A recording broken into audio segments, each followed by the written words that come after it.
Hey guys, this is Lisa. I'm making a short video to talk about breaking the stigma of mental health. I deal with mental health. I deal with bipolar and also deal with PTSD. Um, just to let you know that usually when I tell because I was sexually assaulted on active duty, so usually when I tell a story, I usually go into brief overview. But yesterday during my therapy group, I actually went into detail. You know, which is the first time in ever. I actually went into detail, and but I knew my anxiety was high. You know, as I went into the group, I knew my anxiety was high because I was going to tell my story. Um, but then after the group was over, about like 5 to 10 minutes afterwards, I had this really bad pain in my right side of my chest. Um, I didn't at first I didn't know what it was. Um, I mean, it got so bad that I was violently sick.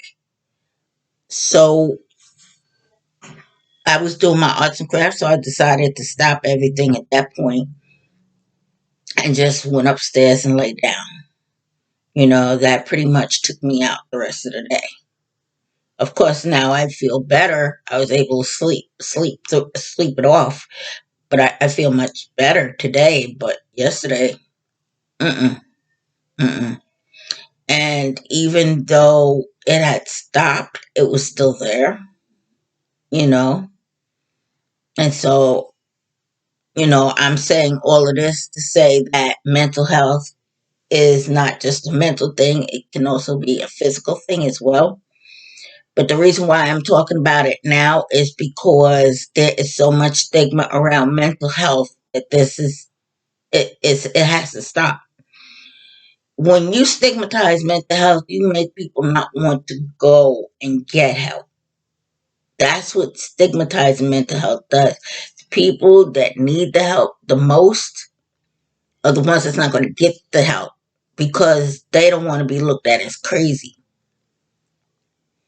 you know. Um, and it's not fair to that person to be out there, suffering with mental health issues and not get the help that they need, you know. Um, it's okay not to be okay. It really is okay not to be okay. And I learned that myself. I can't carry the world on my shoulder by myself. We can't do everything on our own. Eventually we're going to have to ask for help at some point in time.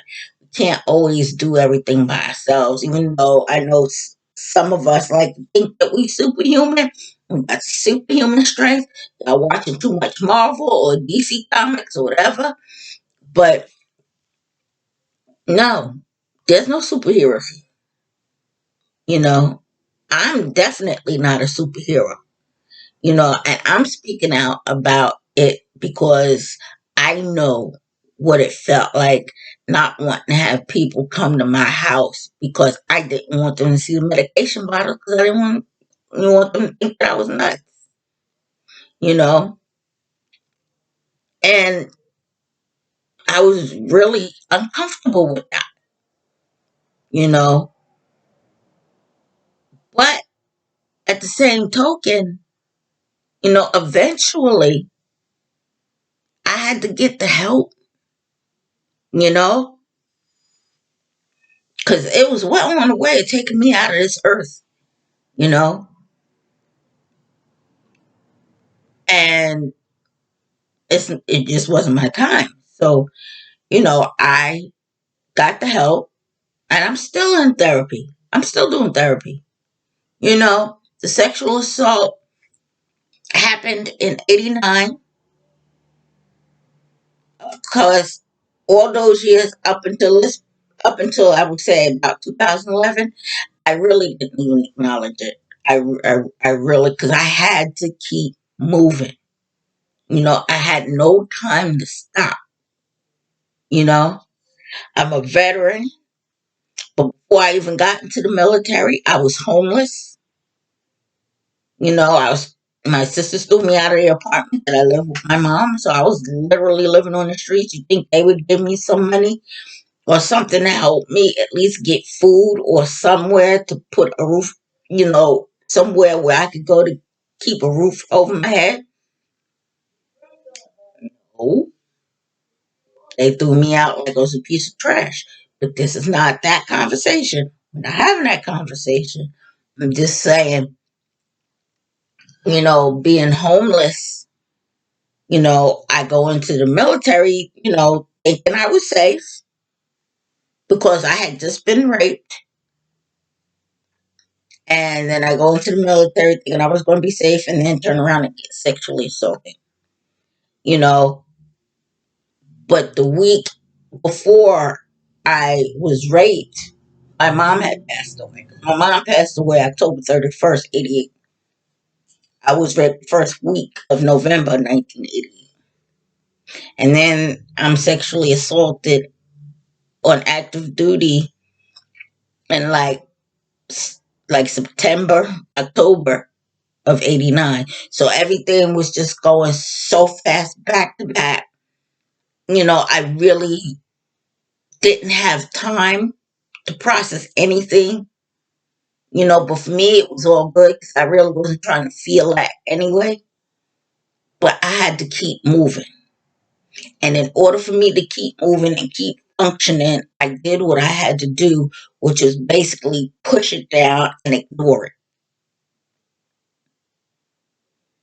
You know?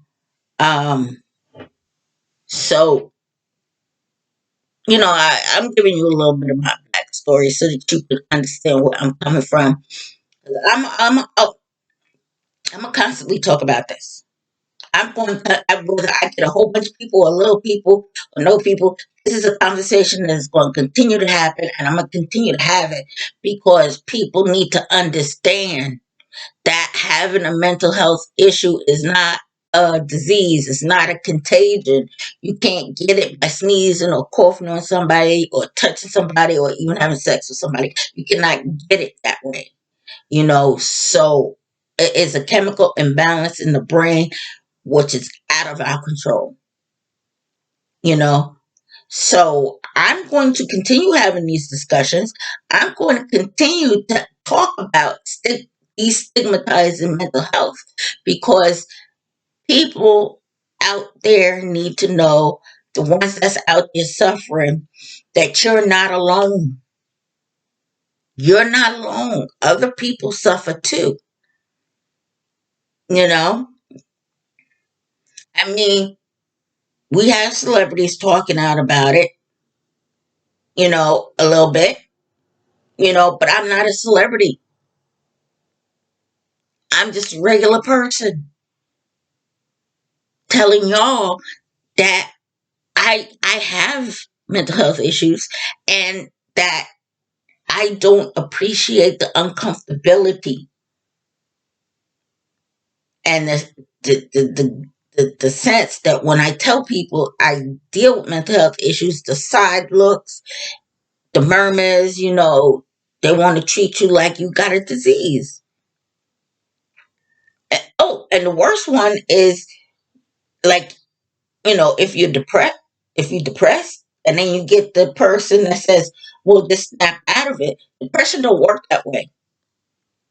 Depression does not work that way. You can't just flip it on and flip it off like a switch. I wish. Can't. So it's not like, oh, I'm supposed to snap out of it because you tell me to snap out of it. I'm sorry, mental health don't work that way. you know.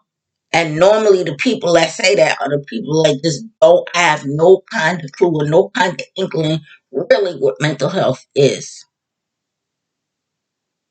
All they know is they don't got it and they don't want it. But here's the funny part. right? A lot of those people that try to veer away or give you the side looks or give the murmurs and stuff about mental health, they the ones that really need that therapy the most. But that's another conversation at another time, you know. But I'm just saying, you know, um, majority of the people in the world suffer from some type of mental health issue. Okay, now whether they deal with it or not, that's a whole separate entity, and we're not going to get into that. But I know for a fact that I have, you know, myself and my friends and family that deal with stuff like this, you know, and we talk about it all the time, you know, and it's just not, you know, it's just not good, you know. When you have mental health issues, you have to have what they call a support system. And a support system is basically people who are going to be there when you need them to be. Like, if I'm feeling a certain way, if I'm feeling down or depressed, I know I can pick up the phone and call somebody and go, you know what? I just need to talk because I'm feeling a certain kind of way, you know, and I just really need to talk.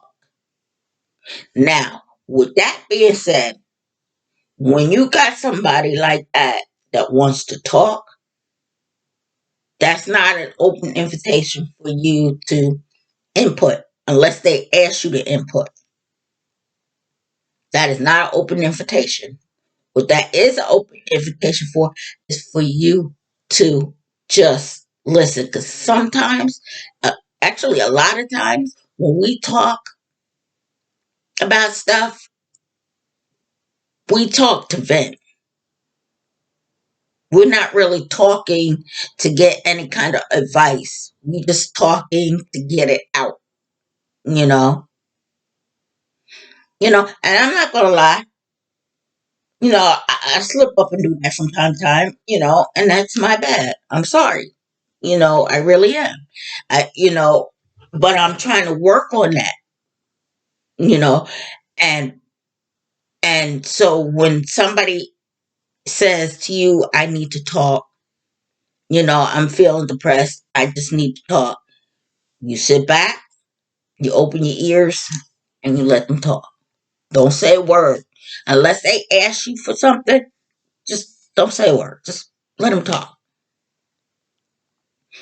you know, because a lot of times talking will make them feel a little bit better, you know.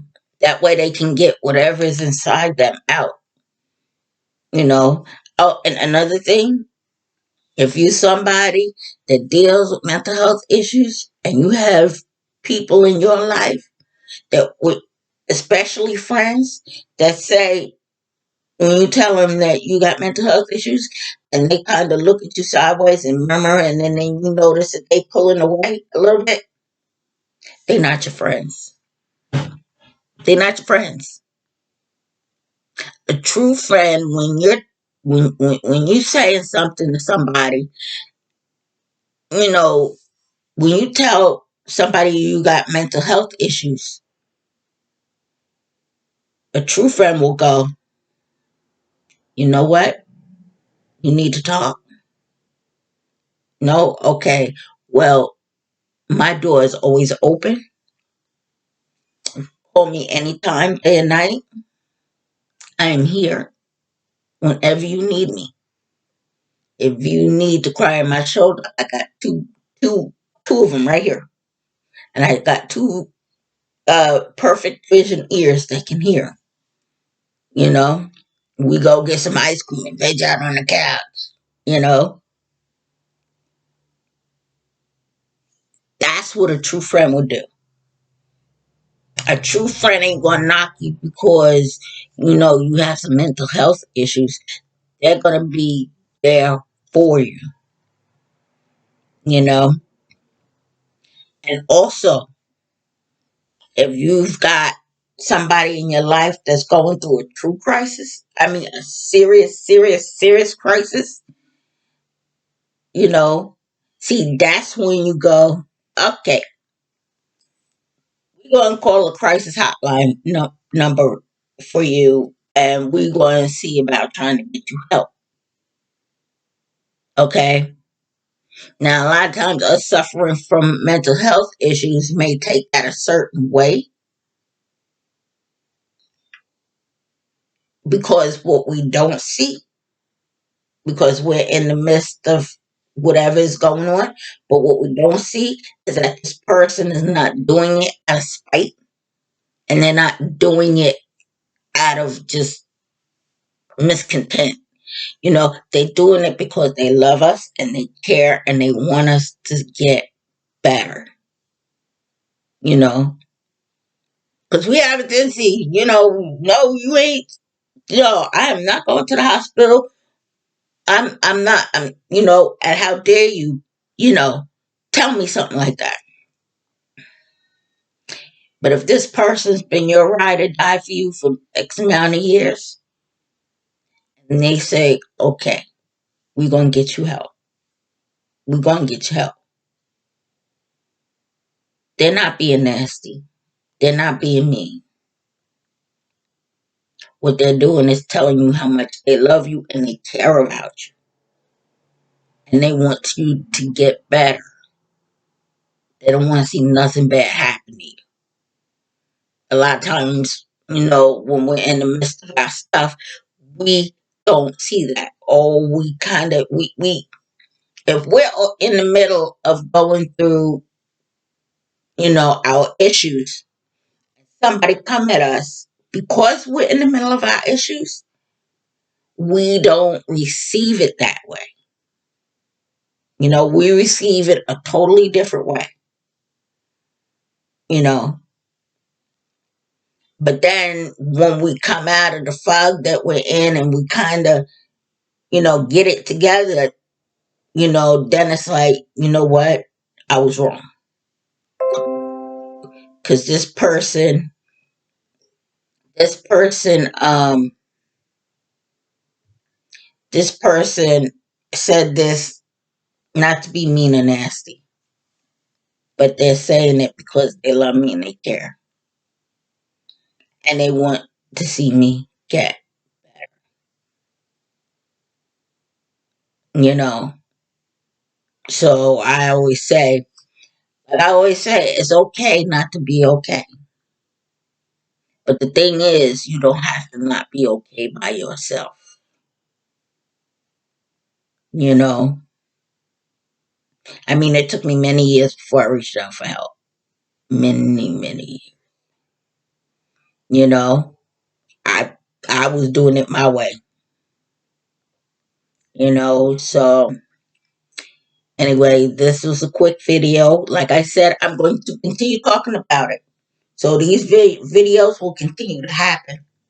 But I'm going to continue talking about it. But this is something that needs to be constant. So whether I get a whole bunch of people or I get one person, it needs to have to happen. And I'm going to continue to talk about it. I'm not a celebrity. I'm just one person that suffers from mental health issues that's trying to get it out there that we need to stop stigmatizing mental health and we need to have a conversation, about it. So on that note, everyone, my name is Lisa, and I will be posting again. Bye.